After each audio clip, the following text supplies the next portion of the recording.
I'm Paula Rossioli, and I'm a member of the Council of Lafayette Women, and I will be co-hosting, I guess, if you will, this evening. Just a couple of housekeeping matters before I introduce our speaker. We're going to be utilizing audience mute to ensure that the presentation is not interrupted by background noise. We also invite you to include your full name and your class year on your profile. So if you haven't done that yet, you can click down where you have a few dots next to each other in your picture. And when you do that, and it'll take you down to the end, you can add your class year if you're so inclined. For best viewing, we suggest that you select speaker view. We will be welcoming questions in the chat. We might have Kristin wait until the end to do it. That'll be up to her. But we suggest that when you have a question, you start to type that in there so that we don't end the program and people are starting to type questions. So go ahead and do that. And the presentation will be recorded. So if for some reason you or someone you know would like to see it in the future, we'll be able to do that. So welcome everyone, and get ready for our dynamic speaker this evening, attorney Kristin Gibbons Feden, who was dubbed by the New York Times as the prosecutor who stared down Bill Cosby. She's been described as having a rare mixture of compassion and killer instinct, a dream come true for her clients, and a nightmare for the other side.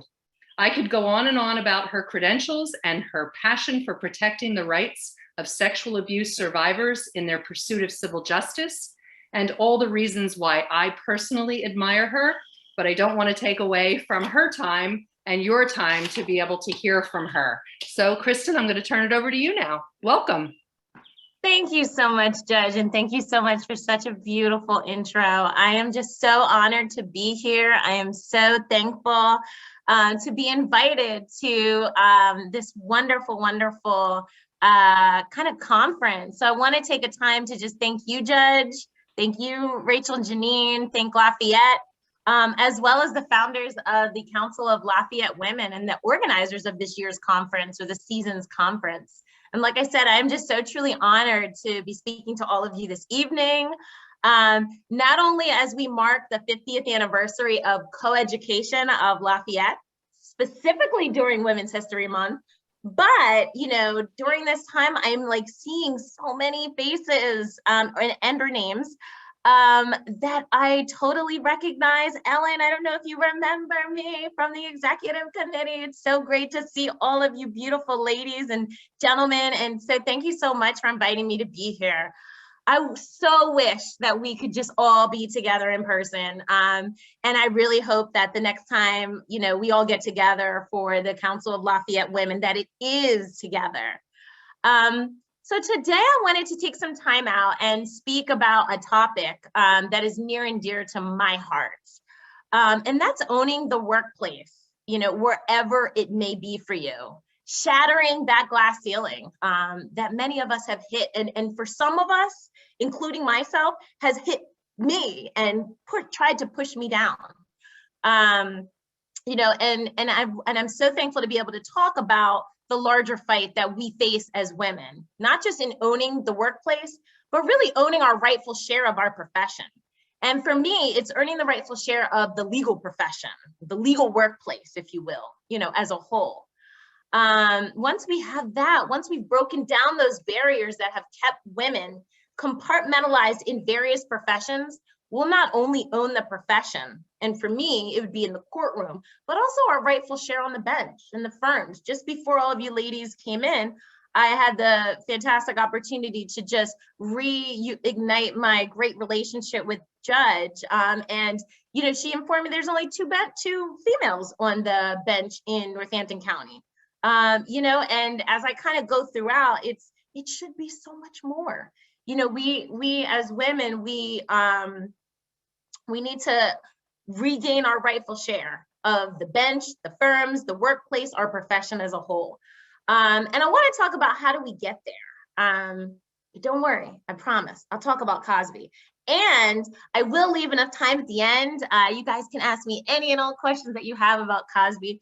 Or, you know, like I said, you know, if Judge is our moderator. If she thinks it's a great time to pause, I'm happy to stop and just focus on Cosby or answer any questions. So, you know, I just want to make this so fun. I know we're on Zoom, but we can still have fun. Go grab your glass of wine and let's spend the next hour together just enjoying each other. So since I don't have any questions in the chat, I would love to just talk about how do we get there, right? How do we own our rightful place in the workplace?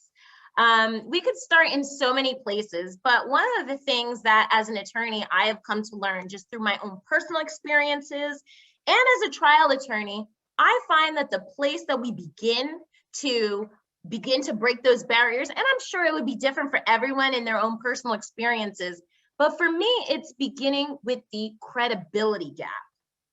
Achieving credibility, particularly in the workplace. And I can say, being a Black female, that it can be quite different and increasingly difficult, depending on your gender, as well as your race. And so what do I mean by credibility, right? So, and that's really the threshold question here. I'm not attempting to reach some objective definition. Like I said, we're doing this over wine, and I hope some of you have ran and grabbed your glass of wine. So I'm not trying to give you like this objective definition, some boring one.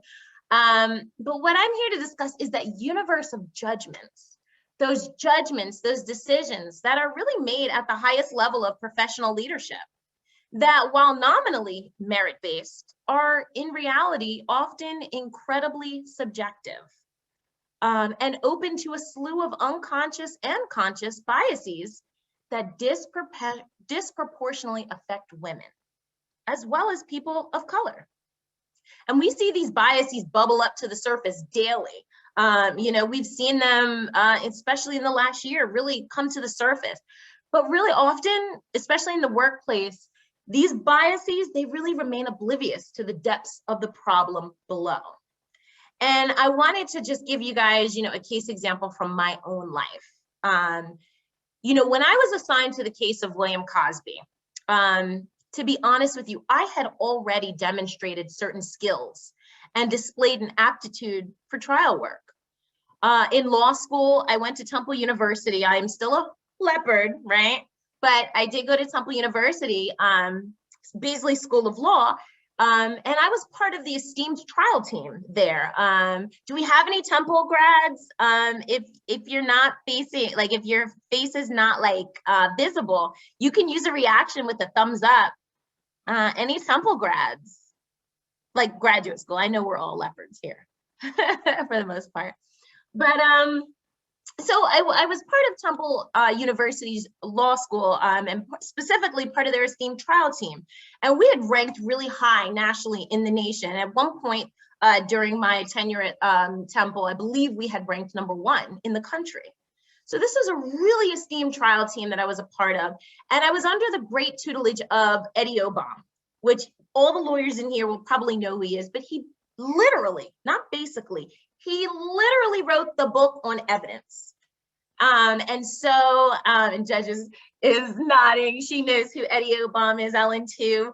You know, and because I had worked under him and he wrote the book of evidence, it was not fun then. Certainly I can praise it now. But he really required of us not just simply a mastery of the skills of evidence, but the ability to use those rules tactically for successful advocacy.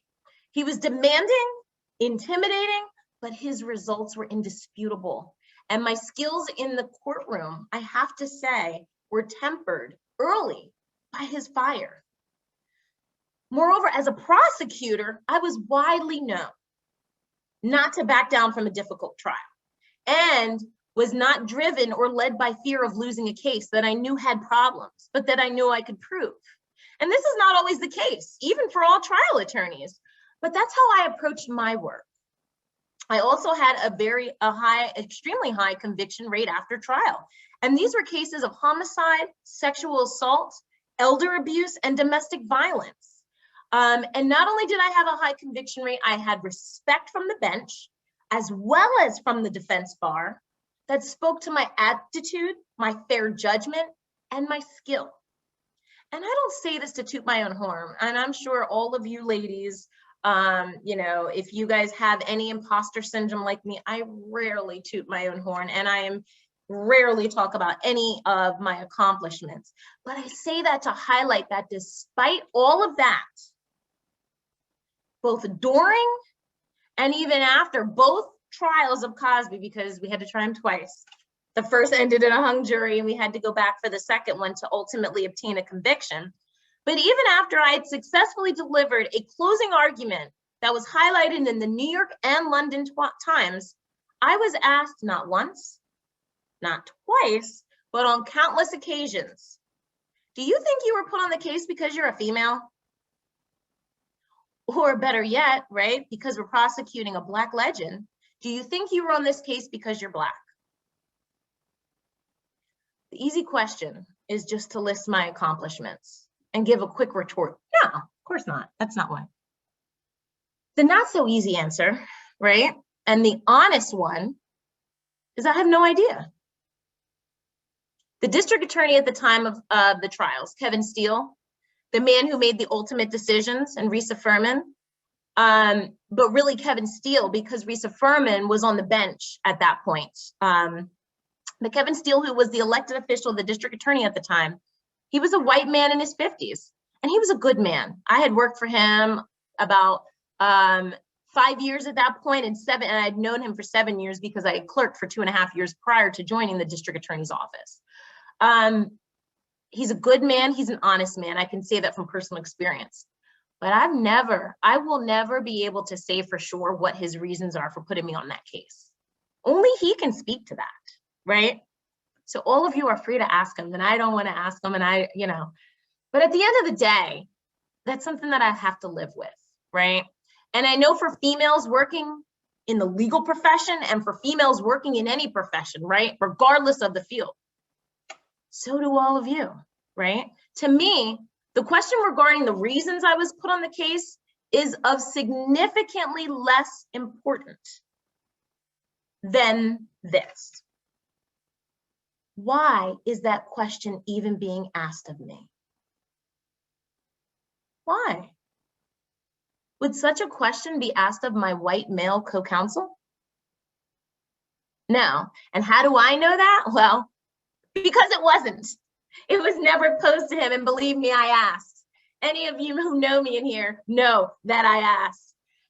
My co-counsel, attorney Ryan, I asked him, and he was a great friend, still is, and a great colleague, and now he practices in a different area. He's no longer a prosecutor. I'm no longer a prosecutor either, but we're still in very great touch. Nobody asked him if he was on the case because he was white, young, or straight. Nobody ever asked him those questions. Why? Well, those questions were irrelevant, and they seemed absurd to even discuss, right?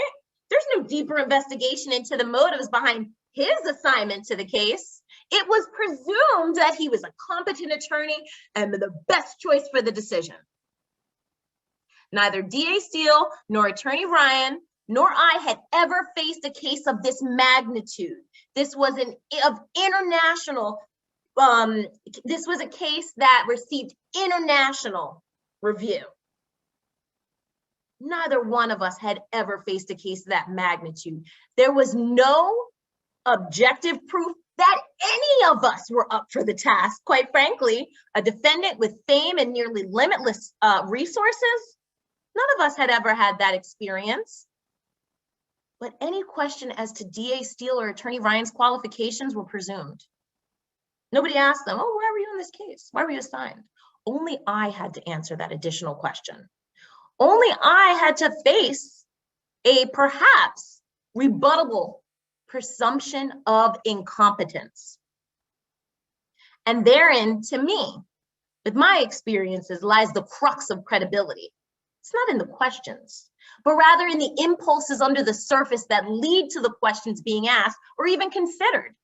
Did she get the job or the case or the partnership because she's a woman? Did she get it because she's Black or a person of color? Perhaps the partners found her attractive. The thoughts exist in many more minds than lips ever speak. Our credibility is questioned more often than we know. But why is credibility so important, right? Well, credibility fills in so many of the gaps that exist in our supposedly meritorious systems of advancement, and is therefore really a prerequisite for opportunity.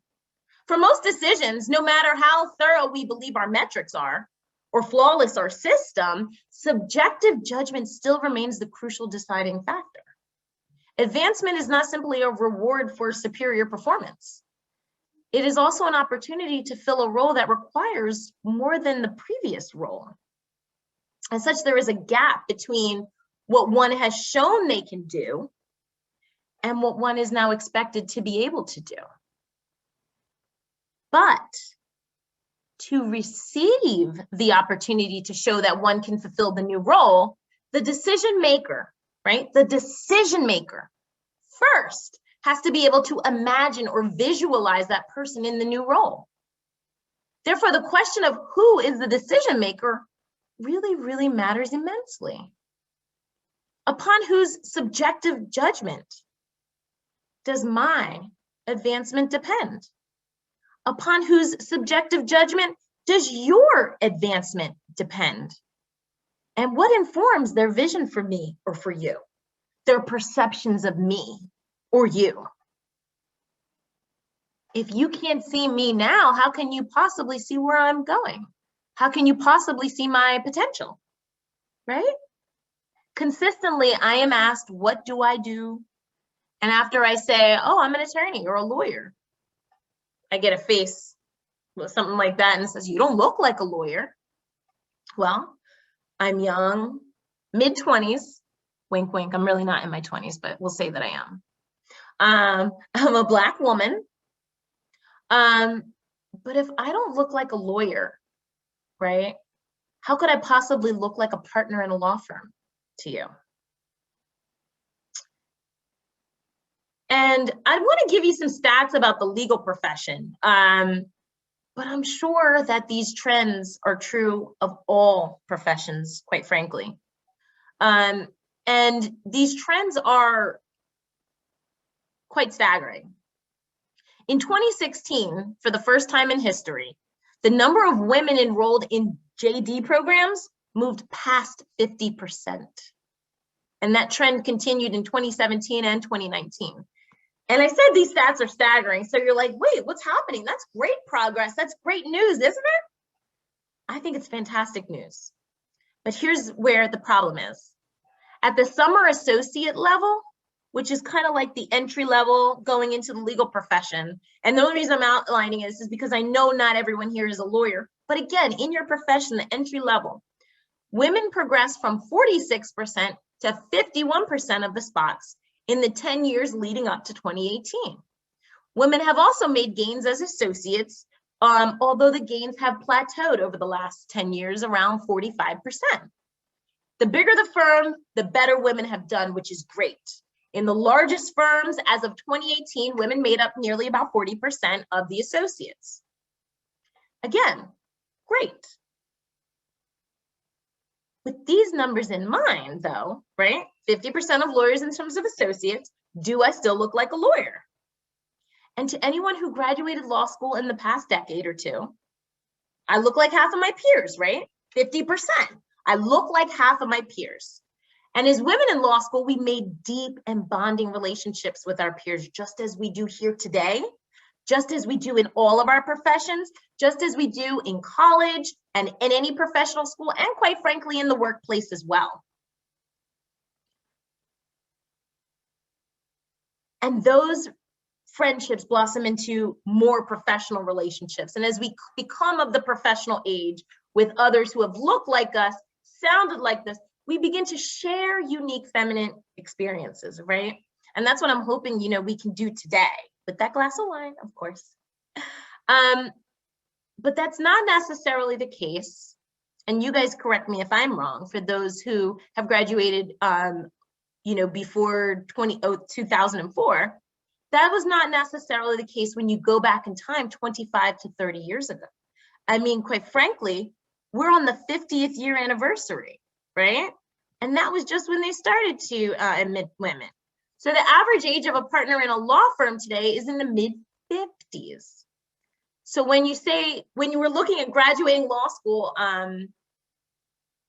only 3% of partners, 3% were women. How many of that 3% do you think were women of color? I don't have that number, but would it even surprise you if it were 0? The point is the same, right? Do I look like the archetypical law firm partner to them? People who, graduated and 25 to 30 years ago and are now partners of the law firm. Do I? Probably not.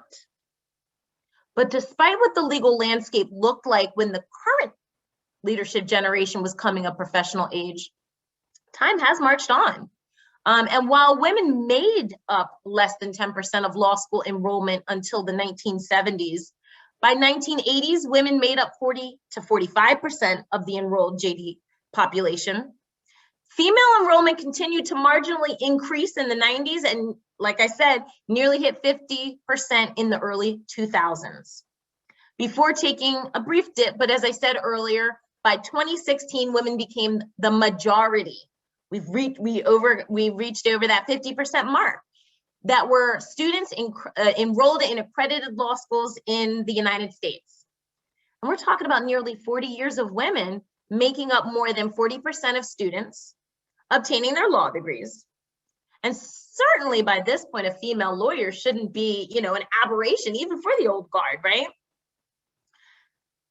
And we do see this reflected, like I mentioned, at the associate attorney level, that kind of entry level, before you become a partner. And while there's some leveling of growth, we do still see that. But at the leadership level, it's another story altogether. And it reflects to the lack of female opportunity for advancement. The organic numbers we should expect to see at the leadership level should be some proportional reflection of the enrollment numbers seen 15 to 20 years prior. But that's not the case at all, and that's not even close. I mean, like, Judge had mentioned earlier in our conversations, there's only 2 females on the Northampton County bench. So what am I referring by leadership? I'm talking partnership, especially equity partnership, right? Managing partner positions. And then I know that's more legal focused, but for all of you, the CEOs, the COOs, the top people who are in charge of firm governance, and, right, ladies, firm compensation, firm advancement, those committees, right? Those people who hold those roles and control compensation, they control hiring, and they control advancement. There is a clear pattern of failure on the part of law firms around this country.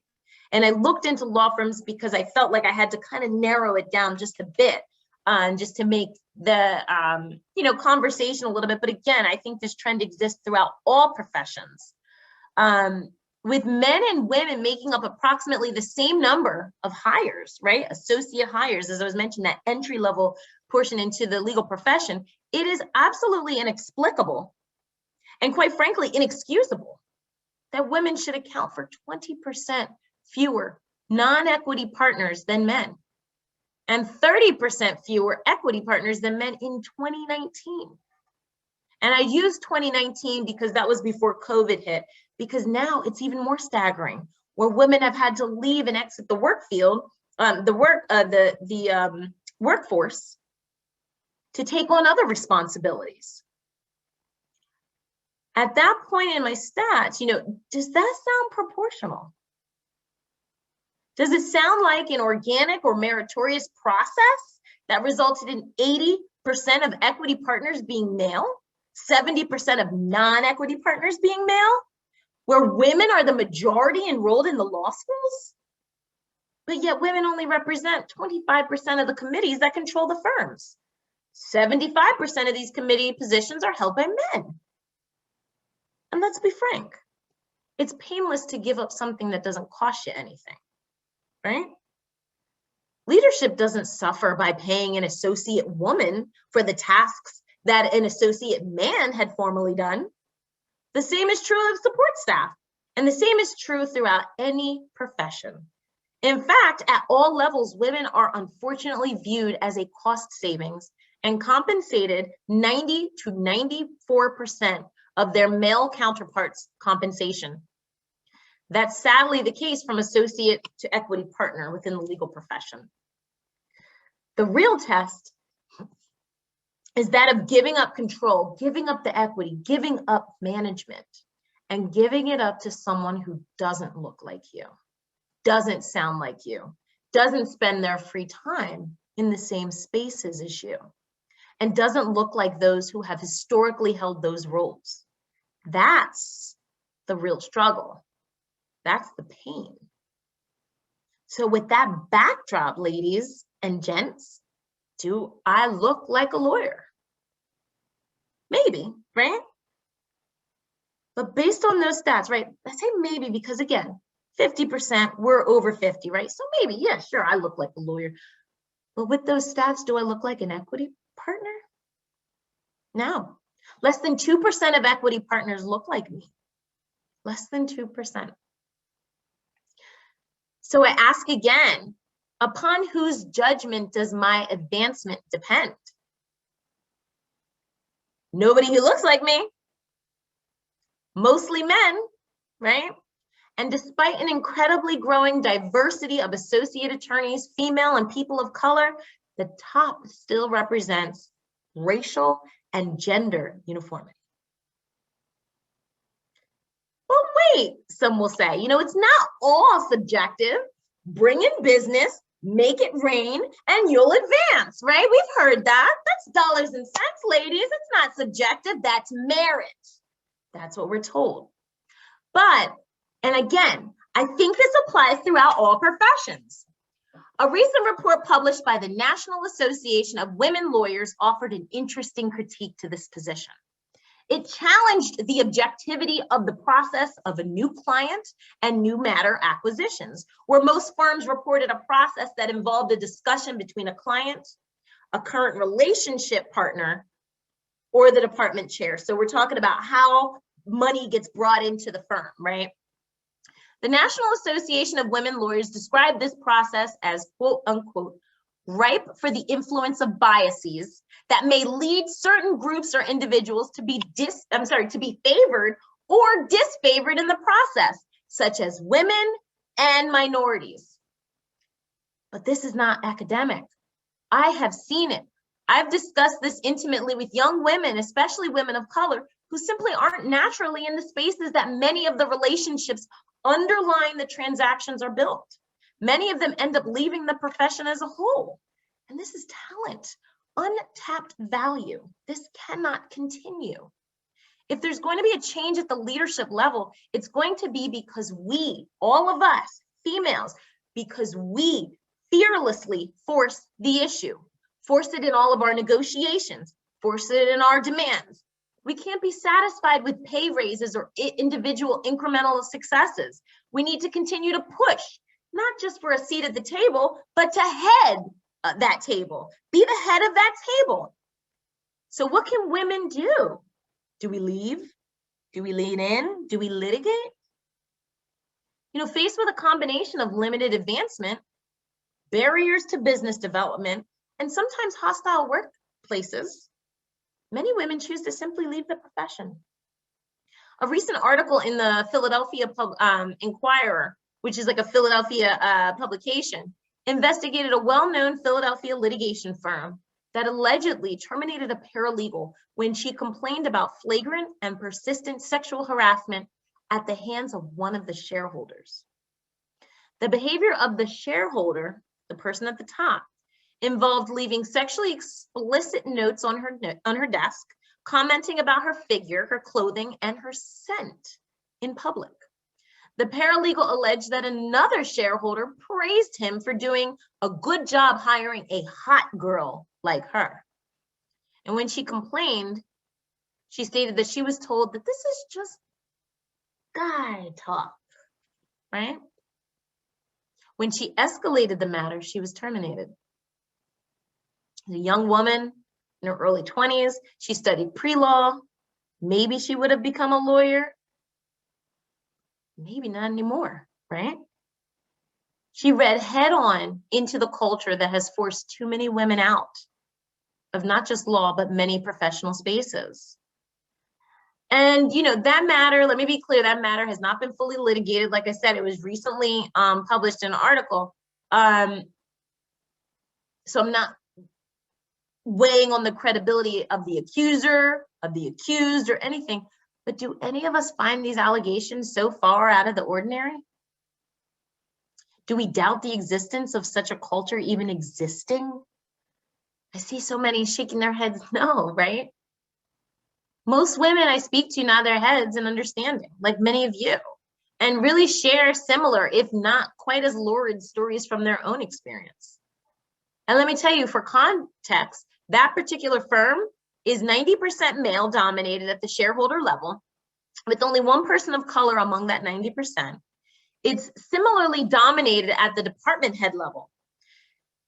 So with that backdrop, is there any question that this would be the makeup of a firm in which this type of culture would even exist, right? Where such explicit sexual harassment could be dismissed as guy talk? So I return back to that original question that I asked. Was I put on the Cosby trial because I'm Black? Was it because I'm a woman? What is the real question here? The real question was, in my opinion, for what purpose did a white male see fit to use you? Isn't that implicit in the question? Was she hired because she was Black or a woman or hot, as that previous example mentioned? So long as the leadership of our profession, whatever profession you may belong to, is dominated by a uniformity of race and gender, the implicit question underlying every decision is, why did the white males in the position of power make this decision? And what that moves into the background is our skills, our talents, our accomplishments, our character, and all of those beautiful qualities that make us ourselves. Many people don't remember this, but when Beyonce, how many of you who know Beyonce, heard her music or anything like that? Lots of people. Okay, so one thing you'll know about me is I can't talk without mentioning Beyonce. Absolutely love her, love her. But many people don't remember this, but when Beyonce released her first solo album, the underwhelmed male music reviewer for the New York Times stated in the headline, and I quote, "The solo Beyonce. She's no Ashanti." I want to throw that back. Does anyone know Ashanti? Right. Most people are like, nah. So I do get some yeses. I like Ashanti. But isn't that interesting? Probably a majority of you have heard of Beyonce, but even less of you have heard of Ashanti. But yet the underwhelmed male music reviewer at that time said the solo Beyonce, because she left a group, a girls group called Destiny's Child, or DC3. And it said the solo Beyonce, she's no Ashanti. He was right? She's not Ashanti. But he wasn't right for the reasons he thought, right? He couldn't see her for what she was. And now look at her. That didn't stop her. Today, she's an absolute force of nature. And so are we, ladies. So are we. As women, we are not always seen for who we are. We are often, quite frankly, boxes to be checked and PR pieces to be published, right? Let's be honest. But we are also experts in our fields. I will say, with the risk of getting in trouble, we are harder workers than many of our male peers. And the coming majority, especially in the legal profession, as I just stated with the stats, we should not apologize for fighting for leadership positions in our firms, in our professions, and in our workplace, and demanding equal compensation that should come with it. I love Laura Lash just said, get in trouble. That's right. I love it. Barriers don't fall, guys. They get knocked down, and we knock them down through councils like this, through conferences like this, through networking opportunities and staying in touch and helping each other out. We knock them down when we give those business opportunities to our friends on this call with each other. We knock them down when we gain a seat on the compensation committee and make sure that women are being paid the same way as men. We knock them down when we work together, when we support each other, when we encourage each other to not just settle for anything less. When we give each other the ability to ask quote unquote dumb questions, so that when that question gets posed to a male counterpart, we don't look like we're less intelligent or not competent. And we knock them down when we refuse to tolerate hostile cultures that's often dismissed as guy talk. You know, one day I really hope, and I'm coming to conclusion just in case, Judge, if we have any questions or no, but one day I hope that there is going to be, and I hope that all of you have this hope for your profession as well, that there is going to be a young woman, newly licensed to practice, and she's going to walk through the doors of my firm, right? Or the doors of your hospital, or the doors of your governmental institution, or your educational institution, or wherever you work, whether it's in corporate America, whether it's for the government, or whether it's wherever. And I hope there's going to be a young woman who walks through there and sees other women in majority leadership positions. And one of us take that person out to lunch, right? And tell that seasoned female, tell that young female person from the mouth of a seasoned female professional that we see a great future for her in this business. Or if it were me, I see a great future for you in our partnership. A future where the sky is actually the limit. And that a young professional will be able to look at that firm, look at that hospital, that entity, that school, and say, you're right. And know that it's true. Know that her competence won't be questioned or be minimized down to her skin level, but will be judged based on her skill. Thank you. I'd love to open it up and see what everyone's thoughts are, or however you want to handle it, Judge. Kristin, we had a question before by Leslie Ann Howard. It says, as someone who feels we have fought and won some of these battles, I've come to understand each new class or generation has to be re-educated or introduced to these issues. Can you share your thoughts on this? Yeah, I absolutely do believe that, you know, we have to educate everyone coming behind us as to the experiences that we went through. And I think it's twofold. The reason I think that's really important to educate people who are coming up behind us as to the experiences is because they need to understand that the experiences that they are going to face or that they may face are not unique, but are surmountable, right? They're not insurmountable. They can overcome them. I think, and I hate to go on a digression, but I think it's really important that, you know, as I'm trying to climb up that ladder in my profession, I will be honest with you ladies, I had many women who looked like me, Black females and white females or females, whatever, people of color, push that ladder down as I'm trying to climb up it. Because some people at the top feel like, oh no, there can only be one of us up here and it's going to be me. But that is just not true. There is enough room for all of us up there. And so what I have tried to do is make it a point to reach out my hand to anyone climbing up that ladder. There's enough for all of us. And you know what? Anyone who feels like there's not enough room needs to be re-educated, whether they're of the future generation or if they're in the past generation. So I hope I'm answering your question, but I want to kind of just go on that digression because I think it's really important to educate not just the upcoming generations, but even the future generations.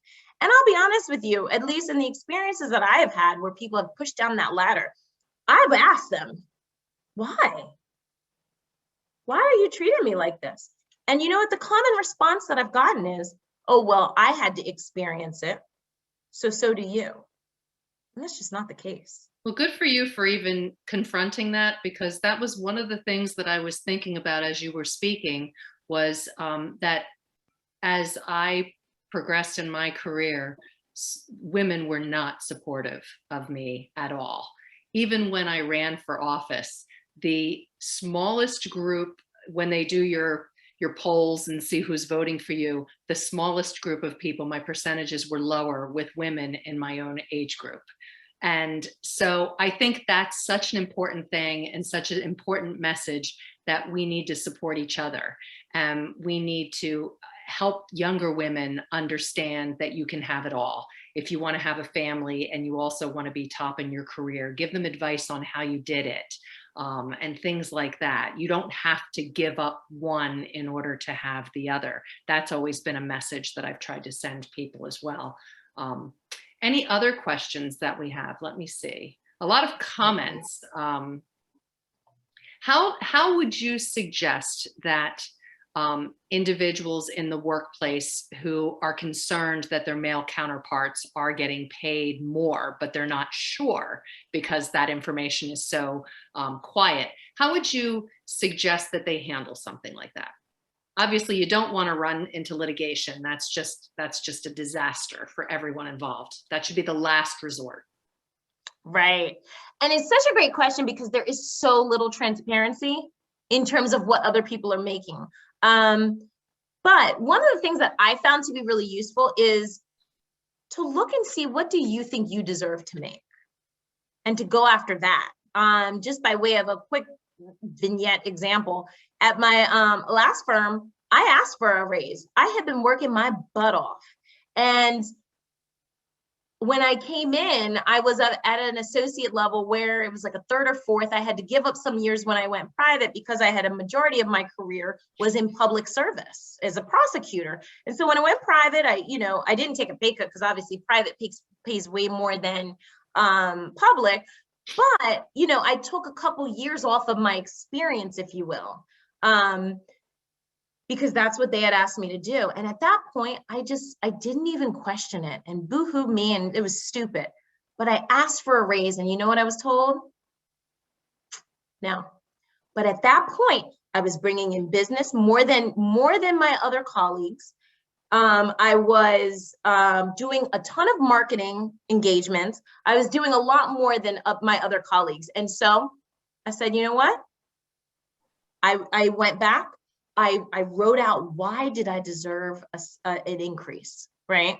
I put down all of the client matters that, of course, I wasn't getting credit for, right? Because that lay with the origination person who started the relationship with this particular client. So even though the clients were calling me directly to work on their matters, it was not going to me as credit. Number one, I was not a partner, so I wouldn't see that as in my compensation. But number two, once a client comes in, it is that person's client for the entirety of their tenure at that firm, regardless. So if it's a company, Bank of America, right? And, Judge brought in Bank of America that one time a million years ago. Now, 30 years later, if they're asking me to work on their matter because I have trial experience, that origination credit still goes to Judge, not me. So I wrote down all of those matters where people had come directly to me asking for my expertise because I was one of the only litigators who had actually taken trials to verdict, and it picked a jury and things like that. And I said to them, I said, you know what? I did some research and I figured out how much money do I want to make and how much money do lawyers in my position make? And even more specifically, how much money do male lawyers in my position make? And I went in there, and I'll be honest with you, I didn't ask for the number, but I said, look, here's why I'm asking for a raise. And I went and I outlined everything and actually provided him with a copy of my outline of all the client matters that I brought in and all the reasons why I deserved a raise. And then I said, I want this to be reconsidered. I understand you said no before, but I need this to be reconsidered. Otherwise, I'm going to take another offer that has been extended to me. Now, that offer had not been extended fully, but it was like in the works. So I wasn't being dishonest. But I challenged their no, which to me was baseless. Why would they say no? And ladies, and I'm not joking with you, I got way more than I would have asked for because I didn't define the number. And the turnaround time, which was less than 48 hours, wherein they increased my salary by, in my opinion, a substantial amount, they could have said yes before. So they probably expected me to just take their no and be happy with it, but I didn't. And maybe I should have, if I were to look back on myself, and I should have come with that piece of paper. But when I stated it, I thought that would have been clear enough, but it just wasn't. But I say all that because I think it's important that you know your worth. And sometimes as females, we try to minimize. There's so many times when, it's so funny. A lot of my friend groups, we'll talk about different positions that people will have applied for. And I'm like, oh, do you have that experience? And my male friend will say, no, but I applied anyway. I would never have dreamed of applying to a position where I didn't have the exact criterion that they were asking for. I have the worst case of imposter syndrome. And, I think one of the other things that's important is one of the people who have helped me to kind of really overcome my imposter syndrome. And when I say imposter syndrome, like I think so low of myself, I'm so insecure of my abilities and my skill level. And I'm just being honest and humble with you guys, some of the most important people who I've been able to rely on support and who have been my biggest cheerleaders don't look like me. They're not people of color. Some of them are men. One of them is my husband, who just like get in there and ask for it, do this, do that, which I'm like, well, you do it yourself. But he's a cheerleader for me, and I can't tell you how many experiences I've had where I've been reviewed horribly. And I don't want to take up time with questions, but that's also an interesting story too. Let me go to another question by Laura Lash. I'm young in my out of educational career, and most of my sexist, misogynistic experience has been in grad school. Do you have any recommendations in how to handle that with the natural extreme power dynamics that already exist in that situation? That's interesting. Am I allowed to ask, and I guess this wouldn't matter, but am I allowed to ask what field you're studying in grad school? Can we take Laura off of mute, Janine, if she can't do that herself?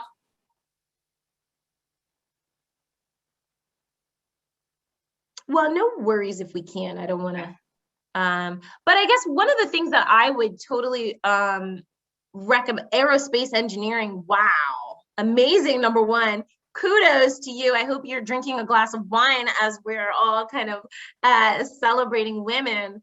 Wow, that's amazing. But yeah, literally a rocket scientist, right? Yeah. Exactly. So what I would recommend, some of the things that I have personally, working for NASA, amazing. We should connect, because I do have a friend over at NASA who's a female.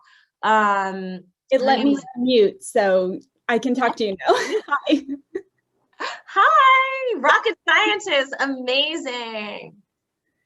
Thank you. Yeah, so I only started working for NASA fresh out of grad school in September, but I have countless examples of my advisor, older white man in his 50s, who seemed to be essentially unable to get over the fact that he was no longer a frat boy in college, and like just lots of examples. But I understand that in grad school, in law school, there's a certain power dynamic where this is your advisor and you have to work these extra long hours, all of which I was willing to accept.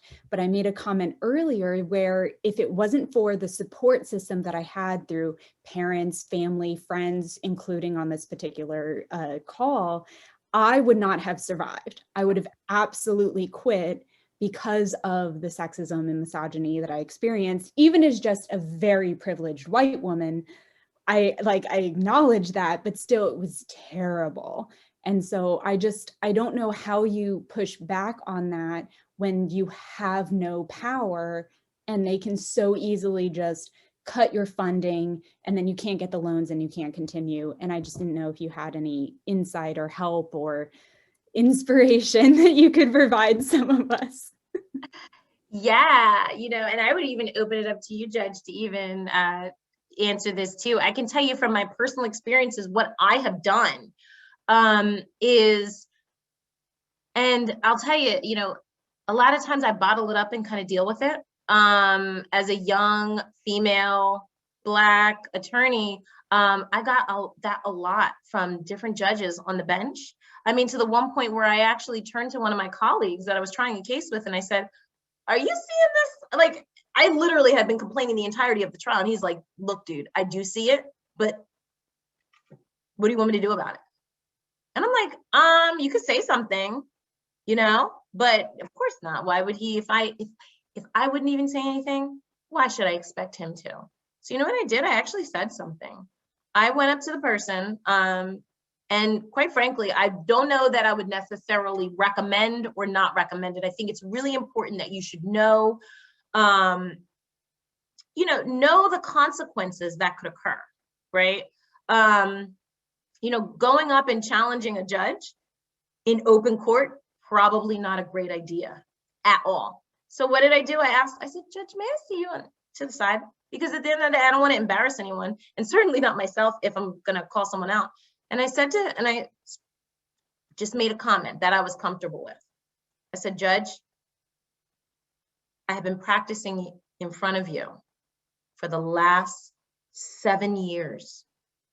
And I've noticed that on countless times, you have been really, really, really difficult on me. And I just thought that was what you did with everyone. I said, but as I'm trying this case with various other people, I'm noticing that I'm the only one who's being, and I identified specific examples. I literally was keeping a notebook at this point because I was so upset, but I calmed down and I said it really, really, really gently. And I said, I just wanted to point this behavior out to you because I hope that no one ever treats you, your grandkids, your family, and your kids the way that you are treating me in open court, in public. And I will also state that it does not miss me that I'm the only one who looks the way that I look in this courtroom, but yet I'm the only one treated the way that I am by you. And I'll be honest with you, he was so taken aback that I do believe that he was completely unaware that he was treating me so nastily. And this has been treatment, throughout the last 7 years, but I had just become so fed up by it. I was furious. And when I approached him, I'll tell you what, it changed the way that he spoke to me. He went out of his way to be super nice to me. Right. And I'm not saying that to say other than sometimes people don't know. So sometimes challenging it may be the right thing to do. But you got to know your consequences. He also could have said, what are you doing? Calling me racist? What are you doing? Calling me sexist? It could have turned out really bad. Right. So definitely know your audience before you challenge it. Definitely lean back on the support. So for example, how I wanted to approach him was like, you racist mother, what? All sorts of explicits. But I definitely would have lost my job, right? I have 2 little boys that I absolutely love, and I love my job. And so that would not have been worth it. That spurt of anger would not have been worth it. I calmed down. I didn't approach him the day of when I was so angry, when I was full of redness. No, I calmed down. So know yourself, know what you're worth, and know the consequences of what you're about to do before you confront. I think that's the best thing to do. And always, always, always, I think, rely on someone else. So before I even said anything, I went back, I spoke to my friends, and I spoke to my husband, because what I said was not what I wanted to say initially, right? But has been massaged through sane people who knew my heart and knew me, and were able to kind of give me really good counsel and advice. Use me, email me, call me. I'm happy to run through anything with you. All the women on this call, just so that you can get your words right. So that a 24-hour mull, Kristin. Before I ever confront anybody, I do a 24-hour mull. Half the time, by the end of the 24 hours, it didn't bother me that much to begin with. But Laura, one of the things that I would say is, when you confront someone, even if there isn't a consequence in terms of your job or your grades or things like that, sometimes there's a consequence in terms of your relationship, your working relationship. So the way that I have done it in the past that has worked for me is I have said to someone, you got to watch yourself. One of these days, you're going to say something like that to somebody other than me who isn't as sensitive, and you're going to get yourself sued or you're going to get yourself in trouble. So you're telling them that, but you're acting not quite as offended by it perhaps, or quite as sensitive. So it allows the person to continue to relate to you. It's almost like you're just giving them a piece of advice without acting like the victim. And it might make them think. It's worked for me. I'm not saying it would work for you, but do what works for you. And I agree with Kristin to really think about it first before you make that initial communication, and talk to other people that you work with about it beforehand. All right, we are running out of time. You are all now unmuted, but I'm looking, I don't know if there's any additional questions. If there's anybody that has any last minute questions. Kristin, I cannot thank you enough for coming and speaking. It is always exciting to hear from you and lovely to see you. I look forward to the next time we can grab a drink at CHT after your presentation. For those of you who have not yet signed up for other programming, we have the rest of the week, and there's some great programs. Take a look at the Leopard link.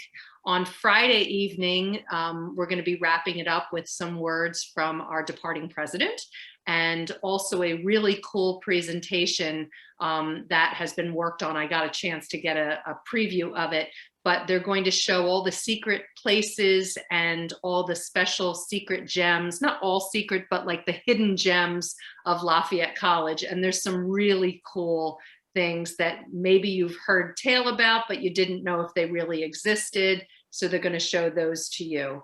I don't know if there was anything else. Oh, they'll be sending out an email with a survey. Please give us your feedback on the programming for this week. We really do take it into consideration in our future programming.